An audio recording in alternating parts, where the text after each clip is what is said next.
producer. I've done another movie with him called Headspace a few years ago, which actually my son played a part in, which was great. I've known Andrew a while, and when he asked me to do it, I was happy to help him out. I'm not much of a horror person. I don't really go to horror pictures myself, but I really like what Andrew does, and he works very hard against very, very tough odds and manages to make movies, which in this day and age is not an easy thing to accomplish. And since you aren't a horror fan, like you just mentioned, what do you think made this film really unique and made you really want to be a part of it overall? What was different about this movie overall that really attracted you? Well, for one thing, I think the subtext of Jug Face is, well, it's a family. It's about a family. It's about a community. It's about a community that has to live their life around the whims of this hole that has a monster in it. And then in our community, there's a clairvoyant who is a jug maker, and when he goes into a trance, he comes up with a face, and the face is the face of a person who then it's assumed by the community that that's the person that the pit wants them to sacrifice. But without really knowing it, the movie is sort of a metaphor for how corporatocracy does that to families and communities as well, because we're all sort of dependent on the corporation, and it wants what it wants, and it demands of us all these fees and licenses and taxes, and they put this tremendous burden on families and communities, but it doesn't care. The pit doesn't actually give a shit, and that's kind of what the subtext of the movie really was. And how did you really prepare for the movie overall? Did you do any particular research or rehearsals before you actually began filming to really get into your character's mindset? No, not really. I guess it's just having been in the business for 34 years. That's not the hard part of show business for me.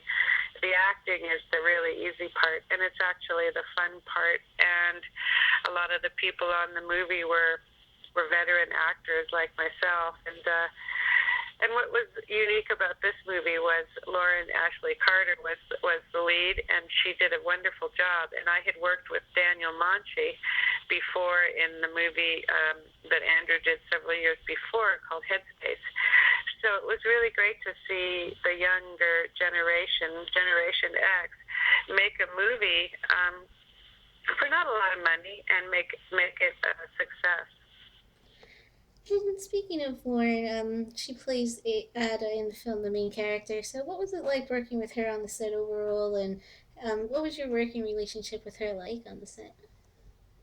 She's great. We got along really well, and I love Lauren. She's very funny. She's got a lot of enthusiasm, and she's very dedicated, and she is tireless, and actually fearless also.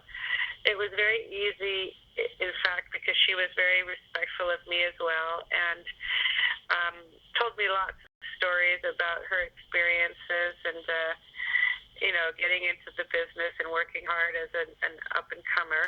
And she was super dedicated. And speaking of the fact that the movie was shot on a more limited budget and had a shorter shooting schedule, did that really pose any difficulties in the shoot overall or any challenges while you were filming?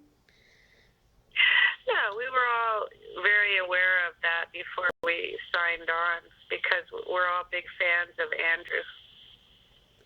And the movie is the directorial debut of the director Chad Crawford Kinkle. So what was it like working with him on the set since he was a first time director? Well, it's not like I couldn't see that he was a first-time director. I think that's pretty easy to see. Anybody who goes from writing something to actually having to direct it will, of course, learn many lessons. But he was able to learn those lessons very quickly, and he had a lot of support. Plus, he had an experienced set of actors, so that it wasn't like he had to pull any teeth. And speaking of the fact that he also wrote the script for the film as well as directed. So, what was that experience like working with him as both a writer and director? And do you generally prefer working with directors who also wrote the script overall? Overall, I would say writers that turn directors have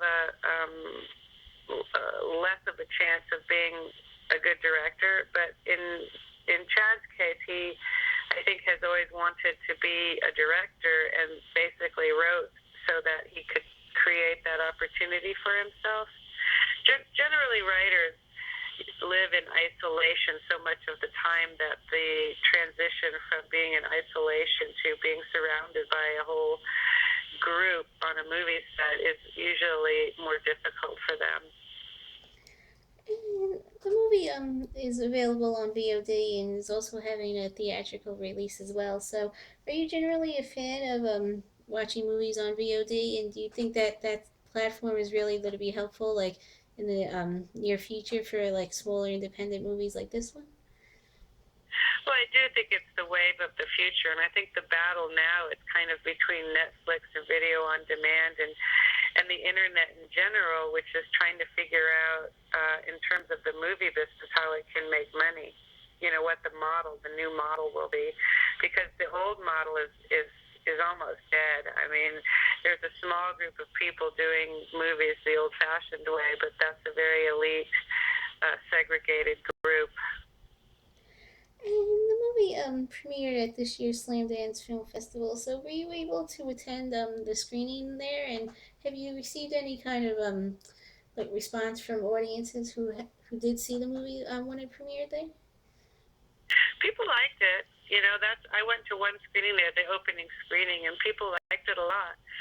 Um, it has a sort of it has a sort of depressing ending.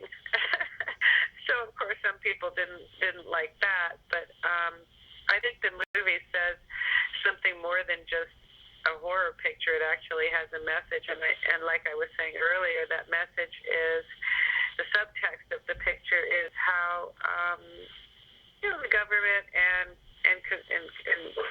corporations in general have placed a huge burden on families and communities. And speaking of that subtext, do you find it important generally overall, well, especially for horror films in general, to have like a sort of a subtext to it, overall, and not just really be more about like the visuals? Do you think that having that parallel is really important in telling a story? Oh, of course, and not just in horrors, obviously. In every picture, that's what the artist really does is try to try to make a story out of a metaphor, like communicate through metaphor. And besides this film and appearing in multiple films throughout your career, you've also done television as well. So, would you be interested in maybe returning to TV in the future, since there are so many like um, this right now, like so many good television series? Which is that something you're interested in doing again in the future? In the right part, that would be great. And in the wrong part, that would be like a prison sentence. It has to be the right part that makes you feel happy to come to work every day. And my last question for you is, do you have any upcoming projects lined up that you can discuss besides Jug Face? Yeah, I've been offered to do the play Ava, and it's a play about Ava Gardner. It's live stage, and we start mounting that in September.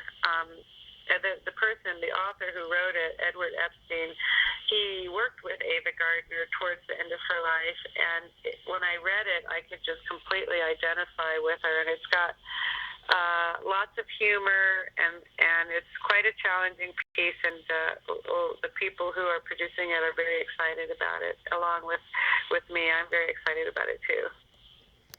Okay, thank you very much for your time. I appreciate it.